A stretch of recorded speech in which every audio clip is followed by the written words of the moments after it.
Hello guys, welcome to my YouTube channel. কেমন আছো তোমরা? তো এখন আমরা কথা বলবো হচ্ছে একটি আমেরিকান সুপার হিরো ফিল্ম নিয়ে। মানে আমেরিকান সুপার হিরো নয়, সুপার হিরোইন। ফিল্মটার নাম হচ্ছে আমাদের সুপার গার্ল, যেটা এই জুন মাসের 26 তারিখে থিয়েটারে রিলিজ হয়। তো এটা ডিসির ফিল্ম এবং এটা হচ্ছে ডিসির যে নতুন ইউনিভার্স, আবার যেটা তারা রিবুট করেছে, এক্সটেন্ডেড ইউনিভার্স, যেটাকে তারা ডিসিইউ বলে। তো যেটা জেমস গান এখন কর্তা ধর্তা দায়িত্ব নিয়েছে সে। তো সেই বানিয়ে মানে সে নতুন করে এই ইউনিভার্সটাকে রিবুট করেছে। তো তার এটা সেকেন্ড ফিল্ম। মানে এই ইউনিভার্সে যখন থেকে জেমস গান হাতে নিয়েছে সেখান থেকে এটা দ্বিতীয় ফিল্ম। কারণ সুপারম্যান ছিল এই ইউনিভার্সের প্রথম ফিল্ম, যেটা আগের বছর রিলিজ হয়, এবং সুপার গার্ল হচ্ছে এই ইউনিভার্সের সেকেন্ড ফিল্ম। তো কেমন হলো ডিসি ইউ এর নতুন সিনেমা সুপার গার্ল, যেটা আমি ফাইনালি কমপ্লিট করলাম। এবং এই সিনেমাটা বক্স অফিসে কিন্তু বম হয়ে ফাটে। ইয়েস, মানে এই সিনেমাটার যা বাজেট, সে বাজেটও রিকভার করতে পারে না এই সিনেমাটা যখন থিয়েটারে রিলিজ হয়। তো খুবই বাজে, খুবই মানে ডিসির সব থেকে মনে হয় বেকার ফিল্ম এটা হবে। তো একদম কালেকশন করতে পারেনি, পুরো মুখ থুবড়ে পড়েছে। তো সেই ফিল্মটা ফাইনালি এখন কমপ্লিট করলাম। সত্যি কি ফিল্মটা এত বাজে যার কারণে এই সিনেমাটা এই লেভেল মানে নিজের বাজেটও রিকভার করতে পারেনি, সেটা নিয়ে ভিডিওর মধ্যে কথা বলবো। চলো ভিডিওটা শুরু করা যাক। তো কেমন হলো ডিসির নতুন ফিল্ম, যেটা এবছর রিলিজ হয়, মানে এই জুনের 26 তারিখে, যেটার নাম হচ্ছে সুপার গার্ল। এক লাইনে যদি আমি এটা কথা বলি এই সিনেমাটাকে নিয়ে, তো এই সিনেমাটা আমার ওকে ওকে একটা সিনেমা মনে হয়েছে। মানে ঠিক আছে, দেখলাম একবার এরকম সিনেমা, ঠিক আছে, বাট এই সিনেমাটা না মানে একদম যে প্রচুর খারাপ সেটা আমি বলতে পারবো না। বাট সিনেমাটা দেখার সময় আপনি একটু হালকা মানে আপনার মজা লাগবে, বাট সিনেমাটার মধ্যে যেহেতু কিছুই নেই, তো যার কারণে হয়তো ডিসি ফ্যান্সরা এটার জন্য রেগে গেছিল, ঠিক আছে। কারণ আমি তো ডিসি ফ্যান না। হ্যাঁ, আমার ডেফিনেটলি সবাইকেই ভালো লাগে, বাট মার্বেলের আমি যতটা ফ্যান ততটা তো ডিসির ফ্যান না। তো ডিসি ফ্যান্সরা আমার মনে হয় কোথাও না কোথাও কি রেগে গিয়েছিল। দেখুন, সুপারম্যান নিয়ে আমি প্রচুর এক্সাইটেড ছিলাম। সুপারম্যানও আমাকে সেই লেভেলে মজা দিতে পারেনি। হ্যাঁ, ফিল্মটা টেকনিক্যালি খুব স্ট্রং ছিল, ফিল্ম মেকিংটা দারুণ ছিল, ভিজুয়ালি ফিল্মটা খুব দেখতে মজা লাগছিল, বাট ফিল্মটার মধ্যে না কিছু সেরকম জিনিস ছিল না যেটার জন্য ফিল্মটা আপনি দেখবেন। আপনি এখনো ম্যান অফ স্টিল তুলে নেবেন, ম্যান অফ স্টিলও তো অত ভালো বক্স অফিস কালেকশন করতে পারেনি, বাট ম্যান অফ স্টিলের না একটা রিপিট ভ্যালু আছে, অথচ অনেক বড় একটা film Man of Steel. But ওই সিনেমাটার সাথে না, ওই সিনেমাটা যখন আপনি দেখবেন আপনার না কোথাও কি খারাপ লাগবে না। এবং ওই যে মাঝখানে যখন এরা আসবে, ওই আমাদের ভিলেনটার একটা মেয়েটা, যেখানে ফাইট সিকোয়েন্সটা হবে সুপারম্যানের সাথে, ওই সিকোয়েন্সটার যা রিপিট ভ্যালু আছে, এবং ওই সিকোয়েন্সটা আপনাকে কতবার দেখতে মন যাবে। এবং সুপারম্যান মানে সুপারম্যানে আমরা কি দেখেছিলাম এই যে নতুন সুপারম্যানে, সেটা যে মানে খুবই মানে কি বলবো, একটা দুটো চুনিন্দা এরকম মোমেন্টস আছে, এবং এই টাইমকে মাথায় রেখে বানানো, তো সেটা অতটা না আপনাকে কানেক্ট করতে পারে না।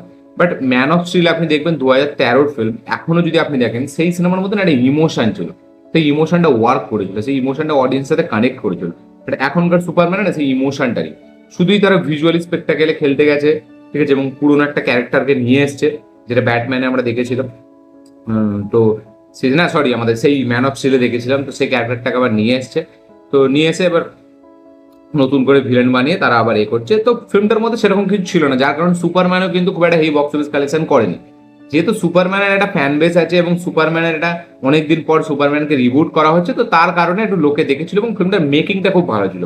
ফিল্মটা টেকনিক্যালিটি খুব স্ট্রং ছিল, এবং মানে কি বলবো, ফিল্মটা দেখতে না এটা ভালো লাগে, চোখে একটা বিগ স্ক্রিন যখন এক্সপিরিয়েন্স করবেন আপনার ভালো লাগবে। বাট এই সিনেমাটা না, এই সিনেমাটায় দুটো কি একটা মোমেন্টস আছে যে এরকম, যেগুলো আপনার না তাও খুব লিমিটেড, মানে কিছুক্ষণ পর সেই মোমেন্টস গুলো শেষ হয়ে যায়। একমাত্র ক্লাইম্যাক্স ছাড়া আমি বলবো না যে এই সিনেমার যে বাকি যে কটা মোমেন্টস আছে খুব হেভি ওয়ার্ক করে। হ্যাঁ, দেখতে আপনার ভালো লাগে, বাট আপনি একবার দেখে নিলেন না, তারপরে সেটা রিপিট ভ্যালু থাকে না। আর সুপার হিরো ফিল্মের প্লাস পয়েন্ট এটা যে আপনি একটা সিকোয়েন্স যখন দেখে নিচ্ছেন, তারপরে কিন্তু সেটা আপনার দেখার একটা আলাদা আগ্রহ থাকবে, সেটা আপনি যখনই দেখবেন তখনই ভালো লাগবে। বাট এই সিনেমা না স্কোপ ছিল, মানে এখানে আমাদের যে এর ক্যারেক্টারটা জেসন মোমোয়া, যেটা লোবোর যে ক্যারেক্টারটা, জেসন মোমোর ক্যারেক্টারটা কিন্তু হেভি লেখা হয়েছিল, মানে সরি মানে হেভি ক্যারেক্টারটা হেভি, বাট সেটাকে লেখা হয় অতটা ভালো করে হয়নি। লোবোর ব্যাপারে আমি জানতাম না, ঠিক আছে, আমি সুপারম্যান দেখেই এই ফিল্মটা দেখেই জানতে পারলাম। এবং মানে জেসন মোমোকে যা লাগছে এই সিনেমায়, এবং জেসন মোমো যেহেতু একজন খুব দারুণ পারফর্মার, তাকে আপনারা ফার্স্ট অ্যান্ড ফিউরিয়াস 9-এ তাকে আপনারা ভিলেন দেখে নিন। সরি 9-এই তো, হ্যাঁ 9-এ যেরকম সে ভিলেনের পার্ট করেছে, আচ্ছা সেই লোবোর ক্যারেক্টারটা প্লে করুক, বা এই যে কিছুদিন আগে একটা ফিল্ম এসেছিল যেখানে সে তার দাদার সাথে তার ঝামেলা, যেখানে দেব বাতিস্তা ছিল, ফিল্মটার নামটা আমি ভুলে যাচ্ছি। তো জেসন মোমো না এইসব ধরনের ক্যারেক্টার হেভি তৈরি মানে হেভি করতে পারে।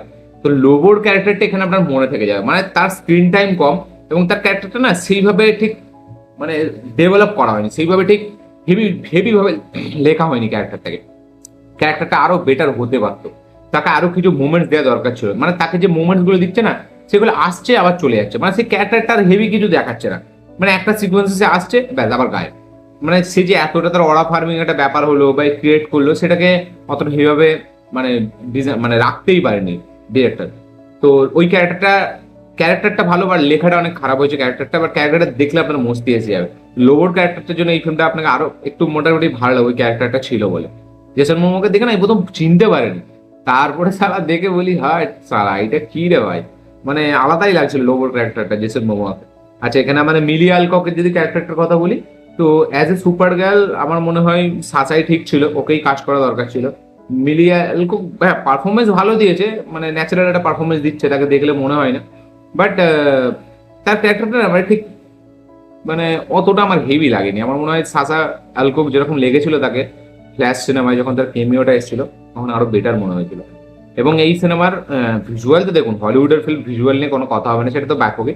বাট সিনেমার মধ্যে কোনো মুভমেন্টস, কোনো ইমোশন, মানে এখানে অ্যাকচুয়ালি ইমোশনের স্কোপ ছিল, এখানে সুপারম্যানের থেকেও বেশি ইমোশনের স্কোপ ছিল। এই যে মেয়েটাকে নিয়ে, বাচ্চা মেয়েটাকে নিয়ে তার ফ্যামিলিকে যেভাবে শেষ করে দেবে, বাট সেটা খুব একটা স্ট্যান্ড আউট করে না, ঠিক আছে। এই ফিল্মের গল্পটা হচ্ছে যেখানে আমাদের সুপার গার্ল, তার একটা কুকুর আছে, যে কুকুরটা আপনারা সুপারম্যানে দেখেছিলেন।